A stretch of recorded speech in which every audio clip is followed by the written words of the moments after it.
On a day in the year 2 A.D., a Roman galley at anchor in the harbor of Rhodes was making ready to depart. Boarding it, followed by slaves carrying his traveling toga, some rolls of books, and a few last bags and boxes, was a tall, distinguished Roman gentleman, about 45 years old. He carried his head bent slightly forward and squinted, as though the sun on the water hurt his eyes. The traveler was Tiberius. Augustus had finally relented, possibly because Livia would give her husband no peace until he had forgiven her son. Whatever the reason, Tiberius had received the welcome word that he might return to Rome. Contrary to his mother's ambition, however, he still had no desire to hold public office. But he soon found that his own desire and that of the gods did not agree. By some strange fate, young Lucius, who was in Spain, was stricken with fever that year and died on his way home. And within 18 months, Gaius, who had gone to Armenia, was treacherously wounded and also died. It was a tragic blow to Augustus, the death of those 2 young grandsons upon whom he had pinned his hopes. Having now no descendants of his own flesh and blood to follow him as head of the Roman Empire, Augustus turned at last to Tiberius. And after all these years of waiting, Livia's hope was realized. Tiberius was adopted by Augustus as his son and heir. Tiberius Caesar would become the second emperor of Rome. Although so recently returned, and now raised to a position second only to that of Augustus himself, Tiberius was not able to remain in Rome. The problem of protecting the frontier against the German tribes was demanding his attention, and very shortly he left for the German border. Tiberius went north first to explore the territory between the Weser and the Elbe, and was convinced that there was nothing to be gained by going farther into that swampy wilderness. He considered instead the region of the Black Forest, where 14 years ago his brother Drusus, exploring that region, had suffered an accidental injury and died. There Tiberius now considered making strong fortifications and building a wall to connect the Danube River and the Rhine. Before he had a chance to work out this plan, he had to hasten south to deal with the threatened uprising among the German tribes in the neighborhood of Vienna. This had grown out of a plan of dealing with the Germans which had seemed good at first, but was now proving to be dangerous.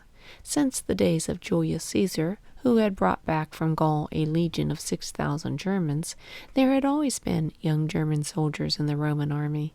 The Romans paid well, and the young Germans loved to fight. After the death of Drusus, Tiberius had allowed 40,000 Germans to move to the west bank of the Rhine, where they had been given land in exchange for serving in the Roman army. There was even more need of soldiers now than in the days of Julius Caesar. The wars of conquest were over, and for that very reason the life of a soldier was no longer tempting. No more rich booty to be gained from conquering cities in the east. It was far more profitable to become a merchant or banker than to be sent to guard some dreary outpost in the frontier wilderness. For the Germans it was quite a different story.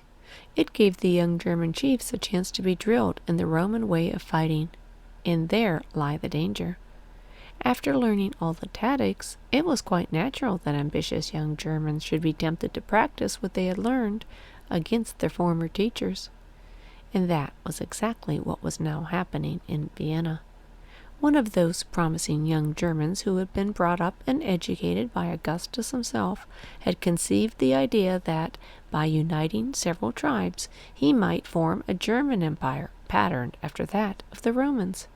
He had gathered his followers near Vienna on the Danube River and was drilling them, making preparations. It was a report of this which had reached Tiberius. Leaving Varus, the same Varus who had been the former governor of Syria, in charge of the north, Tiberius hastened south at once. In Rome, Augustus also was very much disturbed by the news. Vienna was much too near for safety to Pannonia, which was one of the most explosive and weakly protected spots in the empire. And his worries never seemed to come singly.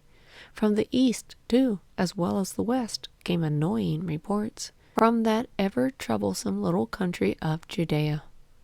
Those Jews, thought Augustus, more stubborn and difficult to manage they were than any other civilized people under the rule of Rome, and with less cause for complaint, as far as he could see. Every effort was made not to interfere with their temple services or religion. In order not to offend their feelings, the Roman legions did not even carry their standards into Jerusalem, and little or no notice was paid to the fact that they refused to offer the customary sacrifice to him, the emperor. The utmost consideration was shown them, and yet they were always on edge. Now they were complaining bitterly against the rule of Archelaus. Complaints came from Samaria as well as Jerusalem.